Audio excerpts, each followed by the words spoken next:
Ronaldo's new book is out. It's called How to Make Everything About Ronaldo. All right. Since Alex Ferguson left, for the first time, we had this best fucking performance against Tottenham. We thrashed them. We were doing very well. Guess what? He couldn't take it. He had to not come off the bench, and then do the streaming out, walking out. Then next 2 weeks later, we had the greatest next big superstar came out, Garnacho. No, he could not take it. He had to make everything about himself. He gave that interview to Piers Fatty Morgan. And then yesterday, Argentina fucking lost to Saudi Arabia. Nothing has worse has happened. It was my mother's birthday, and I've been supporting Argentina since 1994 when that fatty Maradona was kicked out of the World Cup in the United States because he had too much cocaine in himself. And I won't be surprised if tomorrow Putin gets very, very, very angry and he says, I am fucking bombing this fucking earth. I am done with this. Ronaldo will be putting out a video going on a jet made by Elon Musk's company and saying, yeah, bitches, I am going to Mars. And also pushing Elon Musk out. He's like, well, only goats travel to Mars. This guy cannot make anything about anybody else. But let's talk about Argentina. Now, Argentina made history yesterday by scoring 31 goals, all offside. Okay, True story. and against Saudi Arabia, a country we did not even know actually played football and still lost. Is this the greatest upset in the history of World Cups? Now I'll quickly rattle through the biggest upsets that people have talked about, which is one was in 2002, defending champion France lost to Senegal 1-0, and then they were kicked out of the group stage. Is this something going to happen to Argentina? They're not defending champions. North Korea, fucking North Korea beat Italy in 1966 and England won. It was such a big shock that England won. That's the only time they ever won. Okay, they have to thank North Korea. They always should support them. Switzerland beating Spain in 2010. But guess what? Spain actually ended up winning the World Cup by playing the drabbest football in the entire history. United States beating England in 1950. They didn't even have. I mean, I think most of the United States players did not even know it was football. They were probably wearing their football gear, like the American football, and they still fucking beat the English. Man, England always sucks. I had to put it in. Cameroon beating Argentina, by the way, in 1990, which you also referred to yesterday via text. Defending champions Argentina, and then they still ended up being runners up. And yesterday, Saudi Arabia beat Argentina 2-1 deservedly. What do you think about it? Was it deserved? Why do you think Argentina lost? And where is Argentina going from here, if not out of the World Cup from I, Qatar? I think this has to be one of the matches of the tournament or upsets of the tournament for sure. I think in like the all-time list that you just rattled out, I think I mean, I think your list was based on like differences in rankings of between two teams, like a smaller team beating the highest team. For me, like one match that stands out, which I call it like a big upset, is Germany destroying Brazil 7-1 or something in Brazil. I think when the World Cup was in Brazil, like maybe the last one or the previous one. To me, like That that comes was into previous one when Germany won against yeah, Argentina, by the way, in the final. yeah. That That was a that humiliation that into seven, yeah, like that seven was like goals. a shocker. But anyways, like I think coming back to this match, I don't know how Argentina lost that match. First half, I think they played well. I mean, you mentioned about the offside goals, but my God, like I think Saudi Arabia gave a template to the rest of the world. Like, hey, if you want to beat Argentina, just like be in their face, do the high press, like press with tempo, and just like just like bug the hell out of them. And the Argentina are beatable. Apparently, they were on a 30 odd match beat, like 36. unbeaten stay. And what a way to like 36, one less than Italy, the world record. That yeah, whatever would have been what a equaled what a and broken. and what a way to like end that streak, like the first match of a World Cup, the opening match. I mean, it's just, I think qualifying out of the group is difficult enough, but like when you lose the first match, no matter who is the opposition, when you lose the first match in the group stages, it, the odds somehow always feel like more difficult. But I mean, having said that, like let's not get carried away. Like Argentina can still top the group. They can beat Poland and Mexico. And I mean, let's just say that this was like an odd day in the office, but like if normal service resumes, then they'll ideally beat both those teams and top the group with 6 points. and then we may be like scratching our heads all over again. So we're looking for a Saudi Arabia Argentina final, right? That's what you're saying. Is that what you're getting at? Is that what you're getting at? Yeah, I think the Qatari And then Saudi Arabia beating again the Argentina. sheikh or whoever is the prince or king will like actually like kill the Saudi Arabian king Mohammed bin Salman, that how dare you like reach the finals and like my team is getting thrashed. I think by Ecuador. Yeah, that was the first match, right? Qatar and Ecuador. Correct. Qatar and Yeah, Ecuador. yeah. That Anyways, was not I good. think coming Anyway, back, just give me a yeah, final word on this thing, yeah. I mean it was a blip off day. I don't see Mexico and Poland like ripping apart Poles and beat. I think I feel sorry for those two teams because Argentina, they're like wounded lions, and Messi will be hurt big time, and I think they will face the wrath of Argentina, and I think normal service will resume. All right, fair enough. But I think you did not watch the match because you live in North America. But I watched the match. It was not a blip. It was more of I a was panic, which something Argentina is very prone to. They suddenly got hit and sucker punch, and after that, they just could not get up from the floor. It was simple as that.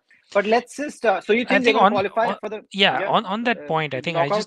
I had Hmm. an observation. I just feel Brazil have a better like they have a squad, while Argentina is more like they have good 11 players. I couldn't see anyone on their bench. I saw the list of substitutes, and I didn't see Hmm. anyone who will come on and like turn the match on its head. I think that's the challenge that Argentina will face the more they progress in the tournament. All right, fair enough. So you're saying it's going to be Saudi Arabia versus Argentina final, and Saudi Arabia is going to again whoop Argentina 3-0. It is going to be a smashing, and that will be the greatest upset in the history of ever sport. Okay, let's talk about Qatar. Nobody's talking about Qatar because it's Qatar World Cup, right?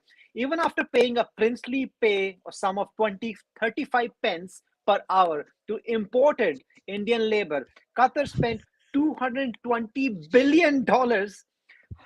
That's 440 times what United States spent in 1994 and 20 times what Russia spent last year, sorry, the last World Cup in 2018.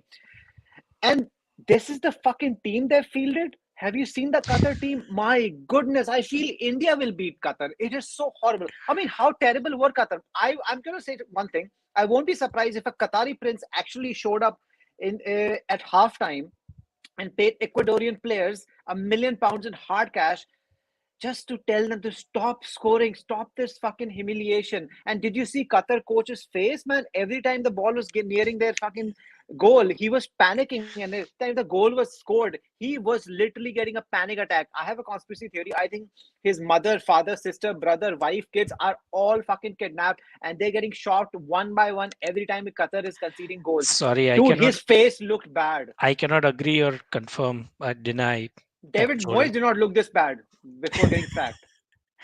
Yeah, I mean, holy crap. Oh, we Yeah. can't also say something.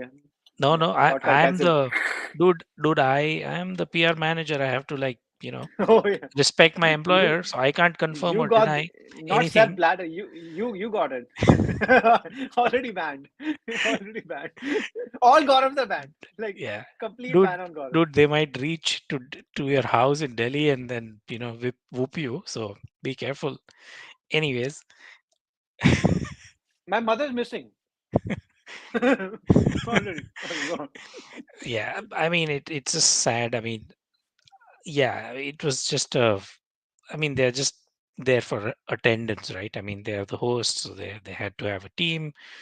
And I think everyone is having second thoughts about, why like we are having this World Cup in the middle of like the season, like in the winters, where you know, like there is so much sideshow happening in terms of like the political messaging, the the human rights violation, LGBTQ repression, like so many things on the sidelines, and on top of that, the Qatar team, like on the pitch, it's just like not a good show for FIFA, and that buffoon who was that? Infantino, whatever his name is, like Yeah, Infantino. coming, yeah, coming on like and defending and actually questioning the western countries morals.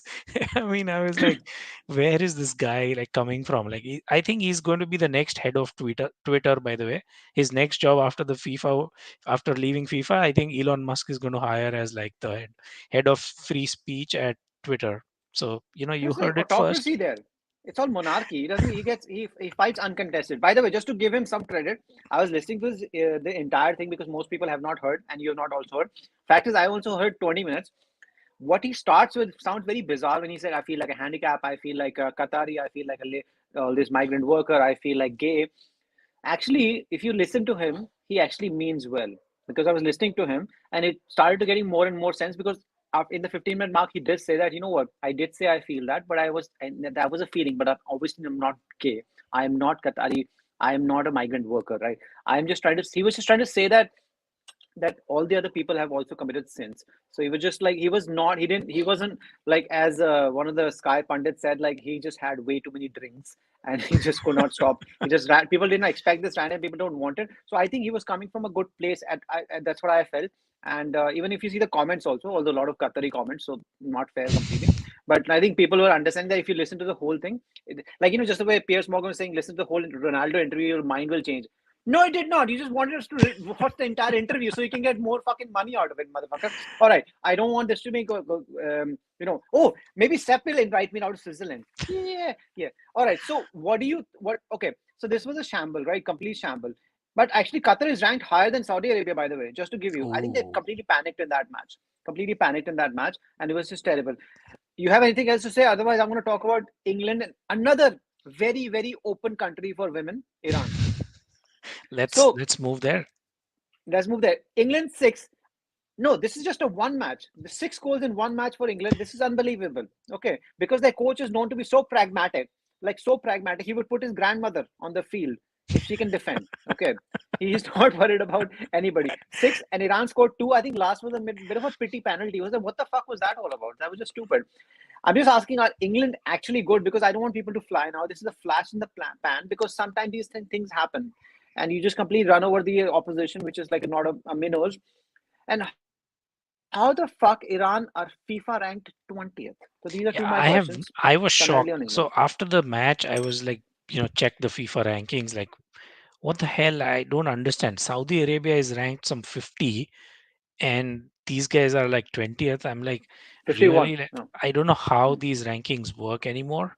And I mean, to be very honest, like Belgium are still number two ahead of Argentina. I don't know how, but anyways, like I think the rankings are not very reliable. Um, yeah, I mean that. I mean, coming back to Southgate, I think the scoreline is despite Southgate. I don't think it's because of him. I didn't see any like formation change versus the Euros. Like I think he was pretty much like trying to still do the more of the same. And I think just it's just the quality on the pitch. The like the player to player comparison between the two teams was like very very stark. And I mean, in a way, I'm glad that England scored so many goals, and maybe something will change going forward. They might like let's just go for it. It doesn't matter like whether we whatever happens. And I'm kind of looking forward to like England, in the next few matches. I saw like the Join second in. half. Yeah, I saw the second half, and I just saw Rashford like played a good cameo, and it'll be interesting to see if Southgate like starts Rashford in the next few games. The fuck, man? Rashford started. You, you're getting ahead of yourself, all right? Getting ahead of yourself. This is the people who want a baby, they want four at one go. No, Dude, my Rashford's not man, going. So Maguire performed. Look at Maguire. Maguire, he has some injury apparently because he hasn't played for a while. So he just, suddenly I'm on the pitch. I have injury. I can only sit on the bench. That's what I do. I'm a warmer. I'm a bench warmer. Bench warmer. You should see Darren Farley's spoofs on Yeah. Maguire. By Slabhead. the way, this is insider. Like he's going to do the next Piers Morgan interview because apparently because he's not happy with Eric Ten Hag. Oh my God, this guy wins the World Cup and suddenly goes like, I don't respect Eric Ten Hag because I don't respect Eric Ten Hag. Like not because he doesn't respect me, just because I don't respect because I'm the greatest. I don't respect Ronaldo. That will be the spoof. That'll be Yeah, the scoop, that'll biggest be. scoop. And Yeah, then PS Morgan will be like, I'm with you now. Like, motherfucker, you just used me. All right, quickly finish with Denmark. Now Denmark supposed to be the dark horse. They were supposed to be awesome, but they were not awesome. They were really, really poor. They completely stunk it big time against Tunisia, another team people I've never heard of. Excuse me for burping on live podcast. On Tunisia are fucking awesome. And now our Louis van Gaal's Netherlands, that real dark horse. See, I have a lot of malapropism problems, just the way this guy George W. Bush had. I keep saying dark horse. Somebody told me it's dark horse because that's how Bush used to do. You use random words which will mean something else completely. Anyway, whatever it is, I'm just asking you that after Netherlands, Holland, whatever the fuck people are calling them, Dutch, they won this against tenacious Senegal, who did not have their talisman, Sadio Mane, and everything. They were still amazing, but these guys towards the end scored 2 goals. Now they're top of the group. Suddenly everybody's talking about Netherlands. They're not. They People are not sleeping on them anymore. Also, France won yesterday. France played a good match. I think we'll come to that, but yeah, I think in this group, it looks like Netherlands will at least make, like, I mean, they should top the group. Uh, I'm not talking and about the group. I'm asking like, is this there's a chance for these people because Louis Van Gaal said I want to improve on my 2014 record, which was a bronze, by the way. I think I think flattering to deceive expecting too much. I if you look at the whole match, I mean, they won, yes, like they won 2-0. It was not like they were like thrashing Tunisia. I mean, sorry, who were they playing? Senegal, Senegal. Yeah, Senegal, it was not like they were, Senegal were good. if they were thrashing Senegal out of the park, or they were having like 75% possession. I mean, I somehow I've always had a soft corner for Netherlands. They've always been like my second team. Me too. Me too. Um, Yeah, second team. and I Yeah, and they've I always been everybody's second team, including and people from Netherlands. Sorry. that's true. That could be true. Oh, And that's horrible. I just feel like the somehow this is the one World Cup where I just want them to do well, just out of hope and like goodwill, like not because I believe. Like, I just don't think they have the squad this year to do too much. All right, fair enough. So, what did we learn from this podcast? Something we didn't even talk about, which was Lewandowski cannot take penalty because he's not playing for Barcelona. Anybody plays for Barcelona, including Lionel Messi, cannot take penalty. And it's going to be Argentina versus Saudi Arabia final. Qatar, oh my God, they should just stop it. Stop playing football. At least they'll be fine. England are still okay. I'm not going to go get ahead myself. They scored 6, but I think reality check might come against Wales, who cannot run, whose best players are like 10% fit, which is Aaron Ramsey and some fucking Christian Bale, Gareth Bale, whoever that guy's name is. And Denmark are not as good as we thought, but things can change in the second week of football. We'll be back on the weekend. This is it from us. I'm almost dead because I was reading Ronaldo's book. Everything is about Ronaldo. He is still going to make everything about himself. And if we become big, he'll come on our podcast also and tell us how he's the greatest player. Because by the time we become big, he'll be 47. And then he'll still be talking about how he's the greatest Qatari player in the history, which will actually be true because going by the standards, he is still going to be the greatest Qatari player. All right, your Qatar's PR manager cannot say anything bad about them. I've been banned from Saudi Arabia. And Nikesh, sorry for not calling you. I saw your message, but you're always welcome. You can join the next podcast. We'll be doing 2 podcasts each week. So yeah, you're also in North America, just like BK, and you are in United States. So good luck for United States next match. You guys fucking drew this one. You should have absolutely won. What the fuck was that guy doing, giving that penalty? But it is what it is. So final word, BK, and then we'll wrap this. Well, on that note, like, I think tomorrow is probably the biggest match in the World Cup. It's Canada versus Belgium. So, Oh my! I was like, it's which is the biggest match? Which is the biggest? go the Leafs, or whatever they're called. I mean, Leave. There's like stand-up comedy joke. It's like oh, they was talking this flag as this Canadian flag as a leaf. Oh my God, so scary, so scary, so scary.